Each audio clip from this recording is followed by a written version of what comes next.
I want to say something to you. Wherever I don't feel the flow, I don't go. Repeat after me. Wherever I don't feel the flow, I don't go. Wherever I don't feel the flow, I don't go. Now, I know you're probably wondering what in the hell that's about, right?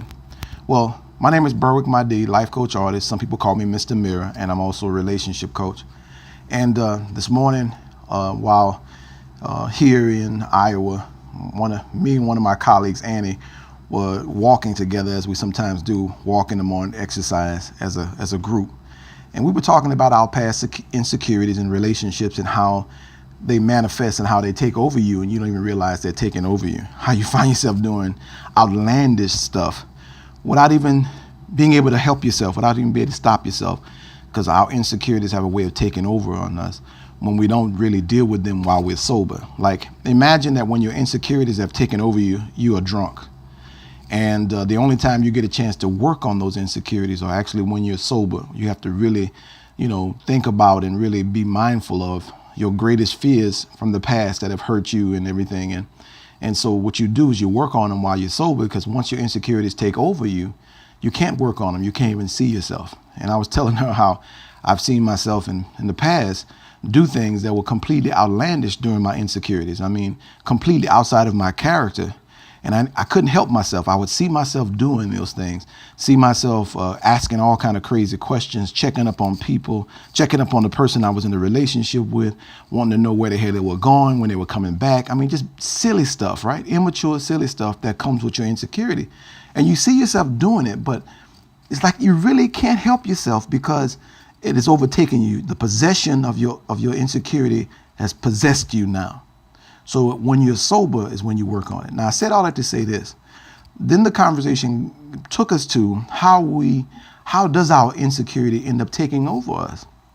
And it ends up taking over us because there are two types of passion in this world. There is flow passion and there's forced passion. And see, most of us know forced passion more than anything. It means that when things aren't going the way we think they should go, we start trying to force it, especially in relationships. We start trying to force the issue. We try to force people to be in our lives. We try to force people to do what we want them to do. We try to force them to go in the direction we want them to go. And in the interim, what happens is we are getting off the path of our flow. See, in flow, there's least resistance. Things happen easy. They fall into place without you doing very much. And you look around, you're like, wow, this is too good to be true. That's when you know you're in flow. Now, when you're in forced passion, that means you are literally convincing yourself. Like, for example, you get to the point in the relationship where you know the relationship is over. What happens when you're in flow, when you know it's over and you've done all that you can do, you naturally leave the relationship without arguing. But the forced passion would be you trying to convince yourself that it's time to leave, trying to convince yourself that it's no longer working. And that's forced passion. So a lot of us feel forced passion in our relationships. We feel forced passion in our life because we feel like we're fighting against someone, we're struggling against someone.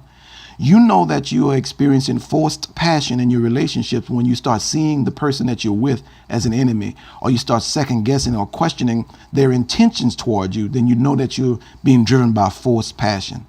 Flow passion is this. Flow passion is that you being in harmony with your desires. And where your desires are not, you're not going. So wherever I'm not in flow, I'm not going to go. Wherever I'm not in flow in my relationship, I'm not going to go. I'm not going to force you to love me. I'm not going to force you to like me. I'm not going to force you to do the things that I want to do. Hopefully, I'm hoping that you do like me. I do what I do in my relationships because I desire to do it. I desire to do for my children what I do for my children because I desire to do it. I desire to give the things that I give in my relationships with people because I desire to do it. It's not because I'm sacrificing something or I'm doing it because I think I have to follow some code. All of those are forced passions. Well, we're doing it because we think that's what we have to do or should do, or we think it's going to satisfy or please somebody. That's forced passion. And so that forced passion requires people to rebel. It requires people to push against you. When you're in flow passion, none of that exists. So I want to encourage you to find your flow passion, to be passionate about your desires. Because here's the one question that God is always asking you every morning when you wake up. And it's the only question God is seeking to answer for you. And that question is this: what do you want? Do you realize that is the way God gets a chance to prove to us that God is God? By saying what we want and not what we don't want, we give God an opportunity to operate and function in our lives in a big way. See, some of us, when we're in that forced passion, our expectations and our desires get very small because we're so busy forcing things to happen that we don't get a chance to see what we really want for ourselves and to be honest about what our true desires are. So we lie a lot. When we're in forced passion, we lie because we think we have to lie in order to please other people. When we are in flow passion, we're honest about what's in our heart and about what it will take to fulfill us, and we don't do anything outside of that. When two people meet in flow passion, Lord have mercy, you talking about some exciting stuff.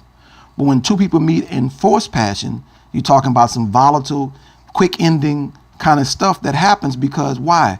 Because they're both forcing themselves and they're not being honest with themselves, so they're not going to be honest with other people. When you're forcing yourself, you are not honest with yourself. Let's find our flow passion, and where it don't flow, don't go. Where it don't flow, don't go. And stop talking about what you don't want. God is not interested in what you don't want. The only question God wants to answer for you, what do you want?